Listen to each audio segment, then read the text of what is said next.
All right, everyone. Welcome back to the Self-Leadership Lab. Today, I'm excited because we're going to talk about what matters, why you matter.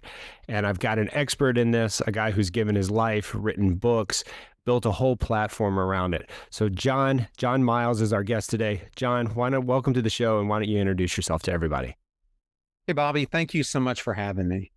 For those of you who are unfamiliar with me, I am a Navy veteran. And after I got out of the service, I was a business executive for about 20 years with senior executive roles at some well-known companies like Lowe's Home Improvement and Dell. I then became a private equity partner before becoming a entrepreneur. And that has led now to forming a company called PassionStruck, which is really a human performance company that consists of multiple parts. We have a speakers bureau, a podcast network, but what I'm most excited about is I really talk about intentional behavior change through my podcast and through the books that Bobby mentioned. Awesome. Well, that's really cool. And something that I'm definitely passionate about is about the behavior change and changing who you are as a person. As I mentioned to you, and my audience knows, that's what this whole thing's about, is because I decided to go on this mission. So what do you find the most missing element to people who feel they don't matter, or have lost their purpose in life, or are struggling? What's the one common theme that you see amongst that? I think a lot of it starts in our childhood. And unfortunately, this is not something that we're fixing. It seems to be something that's only getting worse.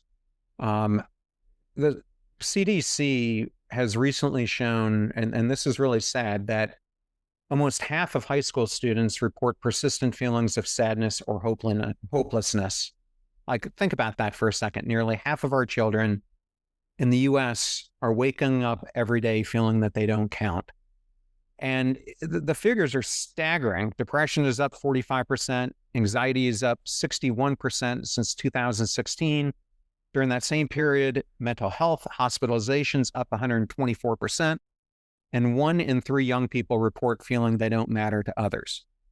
So I think this is where the gap begins for so many of us. And it kind of shows up in 2 different ways. Oftentimes, you're raised in a family where your silence is either the reward system for how mattering takes root, meaning you're kind of conditioned that you don't have a voice in those type of family systems, or you get the opposite extreme where it's a performance-based system where you're only as good as the next trophy you win, the next A you bring home, the next goal you score, etc. Both of them lead to the same mattering gap. And they create a system of hollowness inside us that we end up spending decades trying to close. And so many of us never do. So that's where I think it begins. Yeah, I know chasing all these goals and, like you said, A's and trophies and all these things certainly go into play. And there's an emptiness there, right? Because what do you do when the music stops? What do you do when the event's over? How do you get up and go? I further found in, my personal life and what I went through, a lot of it too happens with the way we delegate, the way we think, and to either social media, whatever it is, we've delegated kind of our souls to what we're told we should do, or what job we should have, what our career progression should be or shouldn't be, and those sort of things. And I think that drives a lot of people away from, finding themselves, right? Because when I say you've lost what matters, I think you've kind of lost yourself, the element of self in there. Do you have any thoughts or can elaborate on that anymore? Yeah, I mean, what you're just describing is something called self-discrepancy theory. And what it shows is that there are 3 different versions. There's us living in this moment, and then there's the person we think we should become, and there's the person we think we could become. And so many of us default to the person that we think we should become, because that's kind of where society is steering us.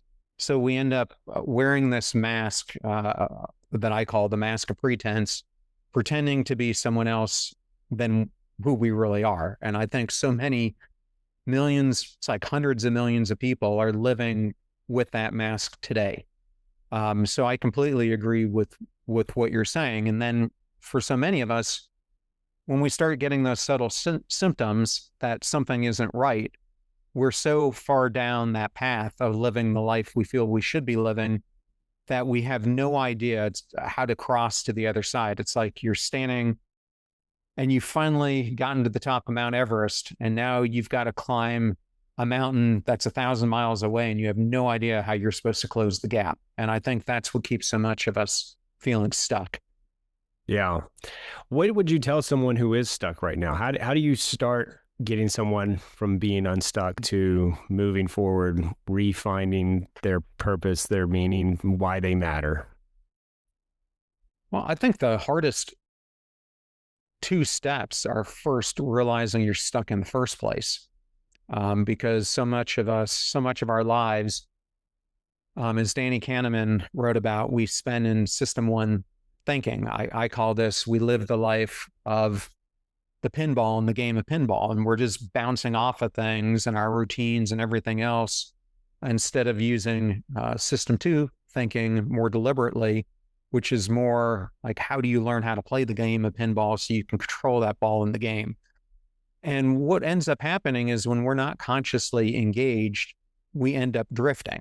And to make this feel better for people, I mean, I'll give you a couple examples of famous people. So one famous person who spent much of his life, probably 3/4 of it drifting, was Abraham Lincoln. Abraham Lincoln self-describes himself as a piece of drifting wood, just going from the side to side of the stream, which you can see is early in his career, he went from shopkeeper to surveyor to lawyer to politician, back to lawyer, et cetera, until he found becoming an abolitionist of slavery was his key calling in life. And then we all know the directory after that, the direction after that. But I think his story is so common to so many of us. So the first thing you have to do is you have to realize that you're stuck in the first place. And this was difficult for me. I remember, I at the time I was a senior executive at Lowe's. I was in the middle of trying to turn around the company, which had just suffered at that time the biggest ethical, or not ethical, the biggest security hack in retail history. And I was given this mission to start helping the beaten, bored, broken, lonely, and helpless of the world. And I'm like, first, who are those people? And second, what am I supposed to do about it? And to be honest, it took me years to do the self-reflection that I was actually one of the people that I was called to serve. Meaning, I think we see words or we see things like that, and we don't want to mirror that back to ourselves because it's hard to admit that you've reached that point. But that's where the starting point is. And then after that, the next thing is you've got to look at your stuck points. Like, what is keeping you there? For me, I had a bunch of trauma, some of it that started in childhood, combat trauma, other things that I never fully dealt with. So my starting point was I had to deal with my traumatic stress, post-traumatic stress syndrome. And for me, that meant going through cognitive processing therapy, EMDR, prolonged exposure, things like that, so I could identify those stuck points and then deal with them. But whatever it is, I think you as a person, once you realize you're stuck, you have to look at what is the biggest thing that's holding you back and what are you most afraid of changing? And that's the thing you need to concentrate on. Because for me, once I started working on that first thing, which was dealing with the first huge stuck point, it kind of opened up the door, and then the floodgates kind of opened up and things started to reposition throughout all elements of my life. Yeah. What you said there is so true too about so many people are stuck or having the same feelings. And I think when you get to this level of despair that you and I both were part of at one point in our lives, you think you're the only one. And when you think you're the only one, you compound. You almost like punch yourself and you beat yourself up more and more because you see everything around you. But then once you start identifying it, as you said, you're recognizing where you're at. And the body is such a good I don't know, gives you such good indicators when you're that way, right? If you're feeling anxious, if you're feeling depressed, so, and it manifests differently in every person, right? Some people's bones hurt, or some people, can't think clearly, or, they need a substance to get them over. That's your body's cry for help. It's like your body telling you, I've stubbed my toe. This needs some attention. So I love what you said, that one, we're not alone. And then two, listen to yourself, figure out where you're stuck, and know that it's your body reaching out. So if you get to that point, and as you said, you went through, all these things that you had to deal with your stress and your post-traumatic and on all that, what would you tell someone who maybe can't identify that, or they don't really have like, a war situation like you did, or combat situation, and they're just kind of living a normal life, but yet they're still feeling stuck? Well, first, I think the important thing is to let people know how common this is. Mm-hmm. So if you look at employee disengagement right now, which I think correlates in a lot of ways to people who feel burned out, I mean, it is 70% of the global workforce, and that's 700 million workers. I mean, that's a big number. If you look at this from a people's sense of belonging or mattering, there was a report that came out in 2023 called the Belonging Barometer by the American Immigration Council. And man, this thing is staggering. It showed that 64% of Americans feel like they don't belong in their workplace. 68% feel like they don't believe they belong in our country, and 74% feel that they don't belong in their local community. And what's even worse is 17% said they feel like they don't belong anywhere in their life. So if someone is out there and they're feeling like this is isolated, this is just me, I mean, just think about those numbers that I just gave you. So if you don't have something, and at the time, I have to tell you, I didn't think that my trauma was holding me back that much, because of all I had accomplished. I mean, I was the CIO of a Fortune 50 company reporting to a billionaire worth $40 billion. Life was great. I was speaking on stages in front of 50,000 people. I had a great family, or so I thought. But I think you have to look closer at it, because typically, if your house is starting to fall apart, it doesn't just affect you, it affects the people around you. So the way I like to look at this is, I like to use the analogy of a stool. And imagine you're sitting on a stool with 5 supports. What I found was that my stool was completely out of balance, because the support that was all the constant grind in life was really the tallest support. And the other supports, which were my physical health, my emotional health, my relationship health, my mental health, were all becoming shorter and shorter and shorter as that other post was starting to try to balance out the rest. And I think you can see this in, how are your relationships going with friends? How are your relationships going with your partner? Do you find yourself fully plugged in when you're with your partner at night? Do you find yourself reaching out to your friends? If you have kids, are you fully in the moment with them? I have a great story about this. I have a friend I worked with along the way, and this guy ran, at the company we were at, one of the biggest functions. He had about 35,000 employees working for him, and it happened to be a supply chain function. And he was one of the best 3 leaders I've ever seen. We would go into these huge distribution centers that are about 1.5 million square foot, have thousands of employees, and he knew everyone.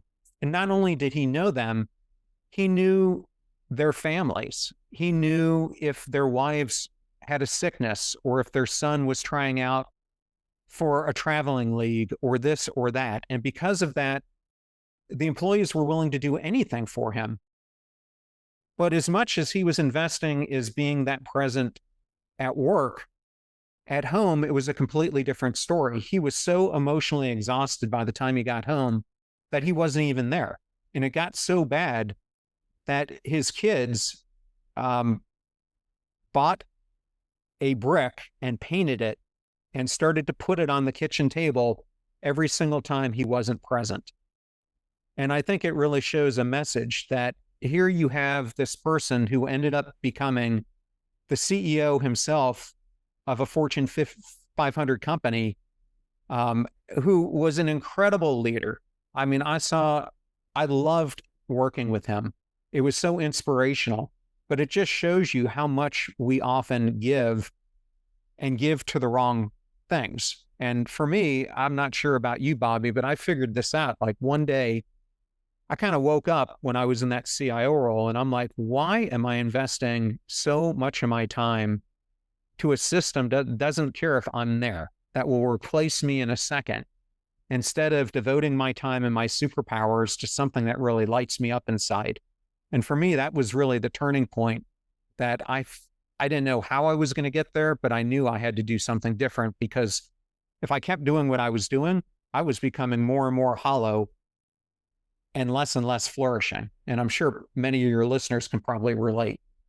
Yeah, no, and that when you get to that turning point, it's normally like when you're at the rock bottom, right? And unfortunately, I had to do it. Sounds like you had to do it. The key, I think, though, when you hit that rock bottom is, and I would love to hear your opinion on this because you went through it and you were at a much higher level than me in the position that you held. Did you do it overnight? Or did you gradually make changes to get yourself out of there? Because a lot of people associate change with burning the bridges, burning the boats, and starting brand new. And I like to encourage people that, hey, listen, once you get this light bulb goes off, start changing yourself where you're at, and then gradually take yourself out of that. But I'd love to hear your opinion, because your story is obviously different and you may have a different perspective. Well, first of all, I'm going to give a shout out to my buddy Matt Higgins, who wrote the book Burn the Boats, and highly encourage your audience to read that book because it's a great read. Uh, but I think this is a huge fallacy that we believe. Like, you don't get disengaged overnight. You don't get burned out overnight. You don't typically develop depression or anxiety overnight. You don't start feeling you don't matter overnight.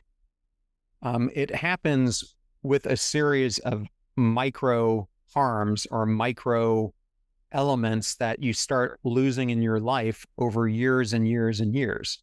Oftentimes going all the way back to where I started, in your childhood.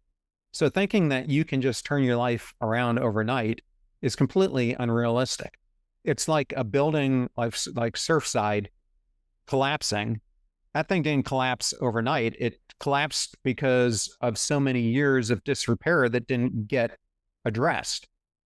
And you're not going to build Surfside again overnight either. You have to rebuild the whole structure kind of from the ground up.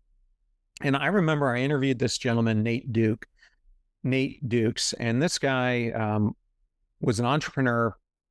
He had built this company, had more money than he ever had in his life, yet he had substance abuse problems, and it completely led to an unraveling of his life, where he ended up stealing a car, getting caught with this car in another state, and being put in incarceration. And I remember what he told me, because I think this will resonate with people. Like, the beauty of hitting rock bottom is that you get to rebuild your life brick by brick. And I think that whole brick analogy is the way you have to think about rebuilding it. Because for me, man, it took me years to rebuild where I'm at now. And I didn't just do this haphazardly. I wrote a whole book about it called Passion Struck. And like, I ended up, once I knew I had reached this point, I was like trying to figure out, how do I come out of this? Because I haven't found, up until that point, a source that really told you how to do it. So I ended up studying like 600 leaders, looking at common patterns. And I found 12 of them that if you put these into motion, they will allow you to turn your life around. And I wrote about them. There's 6 mindset shifts and 6 behavior shifts. But before I even wrote about them, I wanted to make sure they worked. So I did my own research. I put these into action over a 2-year period to see if they would actually work. And that's over that 2-year period is where I did this monumental switch from the life I was leading before to what I'm doing now. Yeah. Yeah. That you got to give yourself time, and because like I love what you said. It's a micro progression to get to where you are, but so many people want it to be macro to get better. It's not a light switch. And I don't know how many years ago this was for you, but for me, I started this journey about 6 years ago. That doesn't mean every single day is great, but I tell you what, there's a lot more better days than there were, 6 years ago. And every day I try to do this constant improvement. And like I said, I love what you said too. You called it me search. Never heard that before, but I always say you're an N of one, and what works for one person may not work for you, right? I always say, like Burger King used to say, have it your way, right? That's how you got to find it. So you got to go out there and do that search, but you got to start somewhere. And where do you think, other than just hitting rock bottom, where do you think that mindset shift occurs? And what do you think is a positive mindset, switch for someone who is trying to go and make a change and get themselves out of this? Well, I have this word I like to use, visionary arsonist. I think so many of us have this vision of the life that we could be leading, yet we do so many things that burn down the very life we want to have. And I think a person listening to this has to get very real about where they're arsoning their own life, because we often do this in the ecosystems that matter the most to us. We do this when we're an absentee parent with our children. We do this when we're not present with our loved ones. We do this when we overemphasize one area of our life at the demise of another. And the way I relate this is you see this all the time in like different scenarios of life. Like we recently saw this in figure skating where, the American is supposed to win the gold medal. I mean, he is the heavy favorite. Yet, as he talked about in the 45 minutes leading up to this event where he's supposed to do the long program, he starts getting inside his head and he starts thinking about all the mistakes he's made, all the things that could cause him to have a bad performance. And guess what? This person who's gone through the whole Olympics, like acting like they were invincible, all of a sudden comes to the ice and everyone who watches the video could see it was a different person who showed up on the ice. And unfortunately, he stumbled and had a bad performance. I think that is a great example of how we arson the very things we want to achieve in our lives. It's an extreme example, but we do these things all the time. And you see this show up at work too. Imagine projects that you've been on where the team arsons the very things that the project is trying to deliver. And you get into time overruns and financial constraints and other things. And it's typically because of decisions or a lack of teamwork or other things that cause these things to happen. These are the moments that we arson ourselves. So I think that that's a big reason for it. Yeah, that whole vision, and people, as you say, arson it. I guess you can say that, arson it. I don't know. My English teacher mother will correct me if I'm wrong on that one. But it was funny. I was talking to someone the other day, and they were saying, "Oh, I have this vision. I want to get here. I want to get here." So I just said, "Hey, look, what did you do up until the point of this conversation? Give me hour by hour of what you did." And they told me, and at the end of it, I said, well, how many of these events that you've done to date, it was 7, 8 hours at that point, have promoted your vision? How many of your actions actually led you to where you want to go? And I'm famous, or well, not famous, but I say it all the time, like the more we think, such as this figure skater example that you provided to us, the more you think negatively or think at all, that allows the negativity to come in. What do you think about taking action versus overthinking or thinking too long about something that you want to do? Well, I mean, that's where it's all about. I call this the psychology of progress. I mean, action, especially micro action, is the key to everything that we do in life. And it's how you put the 12 principles that I have in my book into action.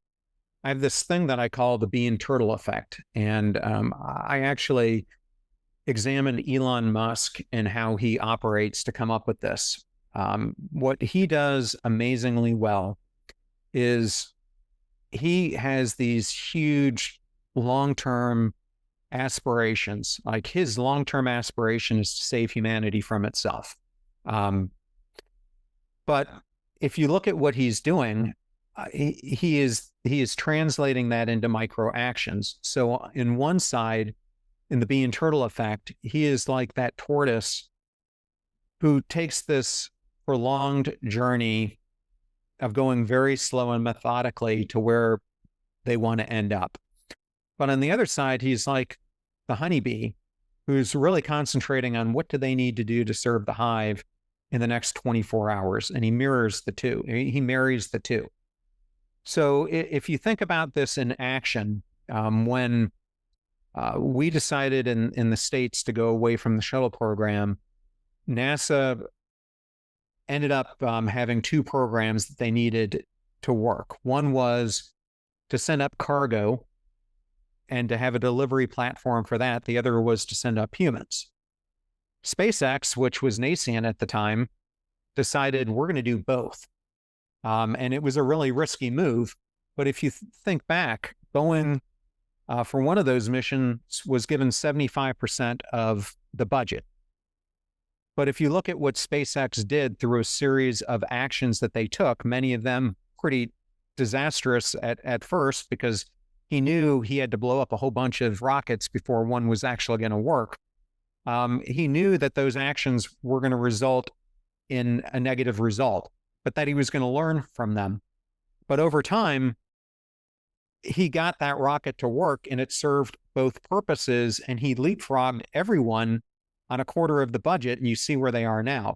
But he's also doing the same thing. You know, if you look at what he did with Tesla, if you look at what he's done with the Boring project, and all of these, when you look at them collectively, are serving that larger aspiration. So another way to think about this is I interviewed Marshall Goldsmith, and we were talking, people don't know about him. He's probably one of the top 4 or 5 leadership coaches in the world. And he has this great book that people know about.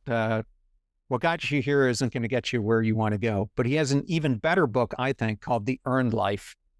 And he says that if you want to live the earned life, you have to figure out, how do you match your actions with your value system, and then get those to work in alignment with your short-term ambitions and your long-term aspirations. And that's exactly what this bee and turtle effect is supposed to do. You really have to take deliberate action. And deliberate action are things that you can do every single day, because, you know, let's face it, our life is designed by our choices. It's the micro choices that we make that end up either in a valley of despair or a waterfall of greatness. And if you keep populating your decision matrix with a whole bunch of things that are taking you to the life you should be leading, guess where you're going to end up? If you start retraining that system 2 brain of yours to start implementing micro actions that will lead you more to where you could go in life, eventually that's where you're going to end up. But it really is starting to reframe your decisions so that you start choosing wisely towards a life that matters. Yeah. I'm so glad you brought up Elon Musk and the way that everything he does is kind of a symphony of to get him to where he wants, right? I mean, his ultimate goal is to go to Mars or go to space, wherever it ends up being. But you're right. Every single company that he's created in the most recent years are all to do this. You know, he needed batteries, so he did that, and now he's getting into the space world. I mean, his focus and vision is so tight. But yet at the same time, I think sometimes, he's observed to me as someone who might be struggling in the same thing, the whole matter in life, right? It's like he's kind of a dichotomy in that way. But I think from mirroring his actions and his behaviors, I think most people could learn a lot from that, because he's always doing something. Plus his level to take on the risk. And how many times has he almost been bankrupt? Like 4 or 5 times. Yeah, it's incredible. It's incredible. His mettle is there. And I think, and he's the modern day JD Rockefeller. I mean, him and Jeff Bezos, I think we can learn a lot from the way, and I mean, look, the same way JD Rockefeller. I mean, look at the way he lived his life. Every day was conscious action. And he even went so far as to write, I will be here in 5 years. I'll have X amount of dollars in my bank account by this time. And, a lot of people like to poo-poo these great billionaires and stuff in the society today, but learn from them because they're the ones that are really taking the action. Now, maybe their vision is all business oriented or whatever. Who knows what their personal or their well-being is? But at the same time, it's like if we took that same intensity to working on ourselves, like even if we took 10% of it, imagine like what the world would be like today. So thanks for bringing up that example. Well, yeah, I mean, well, we'll just look at Matthew McConaughey. I mean, he wrote down 10 years before it happened, I'm going to be an Oscar winner. I'm going to have this family. I'm going to have kids. I'm going to, it means, but if you think about going back to your question, both Bezos and Musk, they both operate as did Gates on like a 5-minute increment in how they work. But if the listener hasn't really looked at what Bezos or what Musk is doing, just think about this for a second. He builds SpaceX because he needs to find a way to get off the planet. But once he gets off the planet, he knows he's not going to have an energy source. So we better perfect how do you do solar powered systems and battery systems. And he knows that you can't live on the surface of Mars. So he better perfect a technology that can drill underground. So, and that's just some of his inventions that he's working on. But it's incredible once you think of the big picture and how he breaks it down into these different companies that he's building out, trying to perfect these ideas so that, as you're saying, these Rockefeller type things might not help our generation, but definitely could help generations to come. Yeah. And again, the whole point too is, I mean, what we can take from it today. I mean, obviously the technology he's progressing probably will be, years, maybe centuries down the road. But it's like you said, that coordinated effort that he does. And so many people, and I know certainly when I was committing arson against myself, right? I was sabotaging myself all along. I knew I didn't like where I was, but I kept trying to do the same thing day in and day out. And I didn't make choices that would get me out of it. And once I did, like you said, it's micro, I mean, my first obstacle was I had to lose weight. I weighed in at 354 pounds. Okay. So, could I lose 180 pounds in 1 week or 1 day? Well, now there's medications that'll help you do that. I didn't do that, but I took it incremental, right? You go for the first run, you go for the second run. Before you know it, you've got a year of runs. And I think we've kind of lost that. Do you think that in society today, do you think that kind of leads to the dissatisfaction and that harrowing study you showed us earlier about how many people think that they don't matter or belong where they're at right now? Do you think this whole immediacy and, quick fix solution is kind of leading us down this path?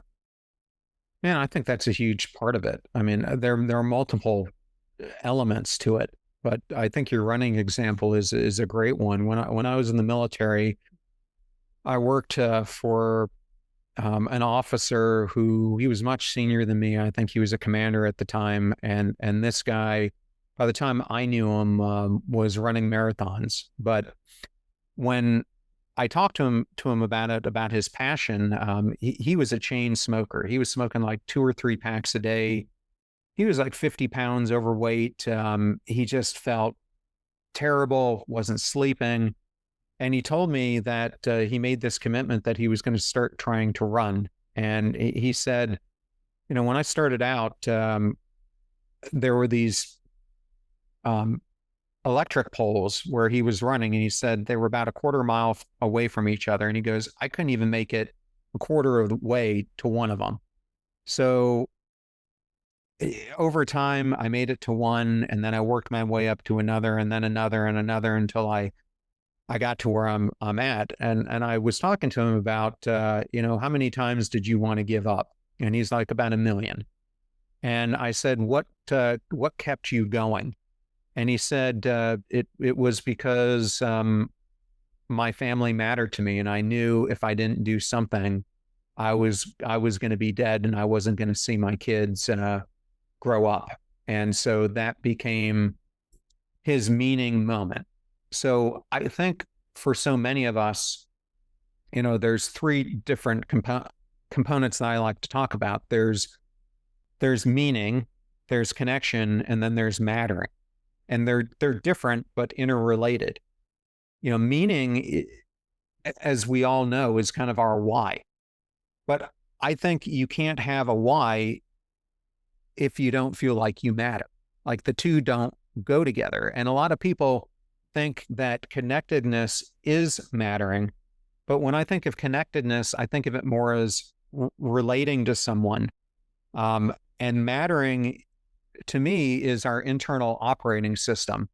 Because if we don't feel like we matter to ourselves, we're not going to be able to make someone else feel like they matter. And if we're not feeling like we can make other people feel like they matter, then we're never going to get that relational mirror back that tells us we matter.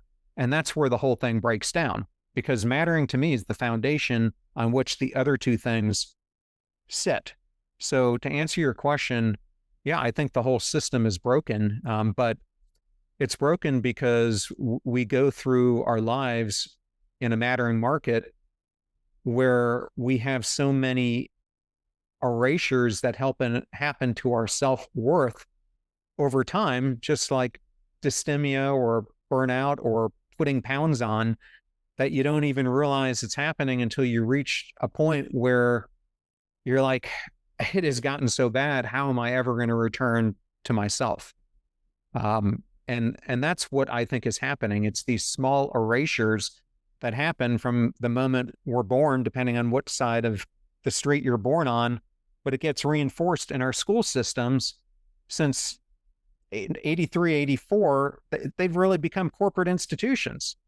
We've taken the whole play and the whole system of exploration of being a kid out of the system, and we've replaced it with standardized tests and measurements. So there's no wonder we feel like all we have to do is achieve to be seen, and why so many of us never feel seen. Yeah.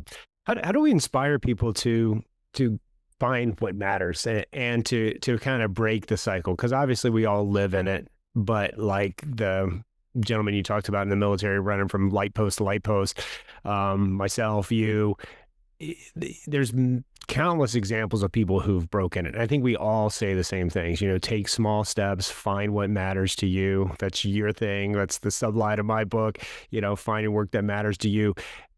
How would you inspire someone to break this chain today? Because I mean, again, we still going to live in the world, and sometimes immediacy is great, right? I mean, if you need something, you hit up Amazon, and it's going to be there in a day or two. That's fine. But when you're talking about major change and going after your visions and your goal, we do need to slow down. And people love to talk about presence and manifesting this and that, but they're not willing to break the cycle. Like all those things take time.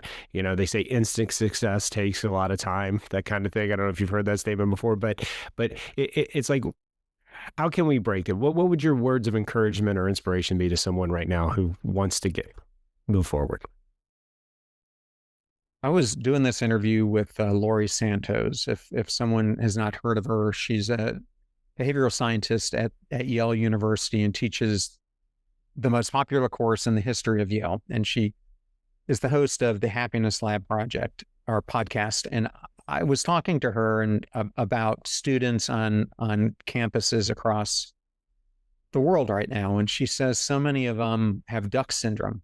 It's like on the surface they seem like they're okay, but underneath their legs are just struggling to keep them afloat.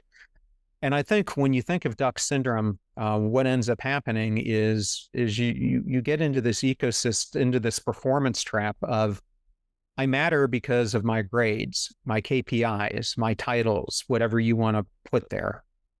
And what I'm trying to get people to understand, and it's pretty basic, is more intrinsic mattering. I matter because I'm me and the superpowers I have. So what I would challenge your audience to do is to start with a mattering audit. Like if your titles, your achievements, whatever you think like makes you feel like you matter, those were all stripped away today, who are the people left standing around you who would still make you feel significant? I think that is the starting point.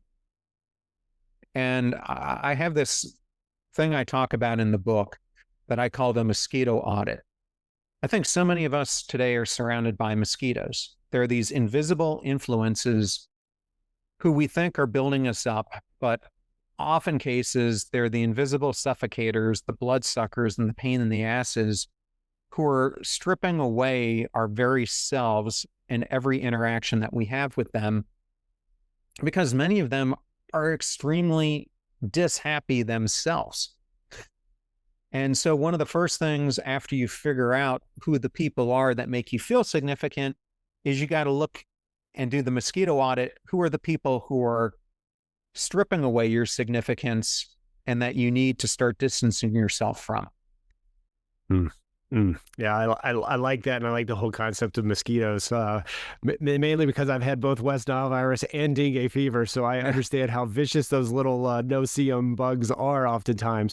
I think I read one time that the mosquito is responsible for more deaths than any other animal I don't know if that's true or not, because a lot of people say cats and have eliminated all that. But anyways, but the point there is you're right. You're absolutely right. The things that we don't look out for are probably the things that are going to get us in the end. And I guess that's kind of your theory on the mosquito audit there. But you're absolutely right. It's the little things in our lives. We all want to make huge changes all the time, right? Because those are impressive or whatever, and they seem big. But it's like the little. I'm sure you seem like a well-read guy. Atomic Habits or Tiny Habits, which is another book about just making these small incremental changes every single day. If you want to do 100 push-ups from your military time. And by the way, I forgot to mention earlier, thank you for your service. I'm myself an Army guy, so I kind of get that whole mentality. But if you want to do 100 push-ups, let's say, well, you don't start with doing 100. You start with doing one and then two, and then it's a compounding effect. And I think that's one of the things that's lost in this kind of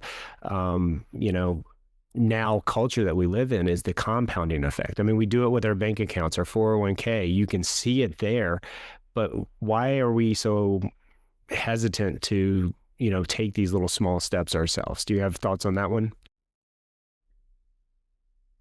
Well, I mean, I think it goes back to that whole analogy of you've just reached the top of Mount Everest, and you've spent all this time getting there, and you've got this great view from the top. But once you get there, you feel like, man, it's everything I ever wanted, but I feel completely unfulfilled. And yet you see Mount Kilimanjaro in the distance, and man, that looks better than where I'm at. That's where my life could be. But I think we get stuck in that. It seems like such a huge gap that we can never close it. And I think that's why so many of us hit rock bottom before we do, and we're kind of forced to. And I think what I'm trying to tell people, and it sounds like, Bobby, what you're trying to tell people, is that there's signs that you can look for before you ever hit that rock bottom that would make that transition a heck of a lot easier than starting from scratch and having to redesign your life. And I think part of it starts with your perspective on life and how you look at things. I think so many of us, especially in the West, tend to look at things as either or. Like we look at our lives as black and white. And what I really like is the way that Eastern traditions and religions look at things as both and. And I think when you look at things as such a binary, it really limits your possibilities. So if you can change your whole thinking and your perspective on things, it really can shift your outlook. Yeah. I like to further that too. I like what the Stoics say, that what the past is behind you and the future is unknown. You only have today. And even so far as that every day you wake up, you die to your old self. So, whatever got you here, to quote your friend in his book, isn't going to get you where you're at. But that goes in a lot of other ways too, where you can just decide right now. So often we say, oh, we're going to start, next week, next month, next year. Well, what about next second? Next minute, next hour? I mean, we all have control over saying enough's enough, we're going to do it. Now, does that make you hit whole? No. But making that decision and then believe in it too, because that's another thing that I firmly believe in. If you say you're going to do something, you better do it, because if you don't, your brain's going to protect you the next time you say to do it. So whenever that time is right for anyone, you know, do it and set it, but don't put it so far off. Don't say, like you said earlier, these titles and all, because I mean, I chase titles. I live in the DC metro area. It's more about what you have either before your name or after your name that matters, right? Some people don't even know your name because there's so many letters and all these things. It gets very confusing, right? But you know what? At the end of the day, we are just Bobby, or I'm just Bobby. You're John, you know, and that truly does matter. And it probably matters to someone, right? If it doesn't matter to you today, it probably matters to your wife or your mom or your child or someone like that. So take hope in that and move forward. John, I know we're kind of coming up on time here, and we've covered a lot of ground, but I'm going to give you the last word, put it on a bow, but also make sure, you know, let people know how they can get to where you're at and, you know, your book, and we'll put all this in the show notes, but I want them to be able to get to you if they want to reach out to you. Yeah, one of the things that I want to talk about to people who are listening, who are especially parents, is mattering is a biological necessity. And when a child's presence isn't mirrored back to them as being valuable, their brain interprets it as a threat to survival. And the same thing happens to us as adults. But if you are a parent and that's what your kid is absorbing, like so many of us keep getting passed down to us, this early lack of mattering leads to adult burnout, loneliness, and so many other things that are plaguing so many adults today. So one of the things that I have come up with, which launches next week, is I have developed a children's book aimed for 4 to 8-year-olds called You Matter, Luma. And what I found by studying developmental psychology is that many of the imprints about our value system and whether we matter or not happens between pre-K and second grade, because that's where self-concept is solidified. And so the reason I wrote the book is I want to plant the seed of intrinsic work. I want to plant the seed of intrinsic worth before the world teaches our kids to confuse value with performance. So You Matter, Luma is something that I'm really excited about. And then later in the year, I have a book coming out called The Mattering Effect, where I take this and I kind of really go through what this lack of mattering is costing us. How is it occurring? But more importantly, I spend like 80% of the book on, if you feel like you're disconnected, if you feel like you're living that life that you should be, but you want to live the life that you could be, like, how do you build that back? So the book really is built around a framework and shows you how to do this first for yourself, and then how do you do this in your families, your relationships, your work environment, etc. But if you want to learn more about me, children's book is You Matter, Luma, LUMA.com. My book, my current book, and my podcast are Passion Struck. So Passion Struck, STRUCK.com, or my Substack is theignitedlife.net.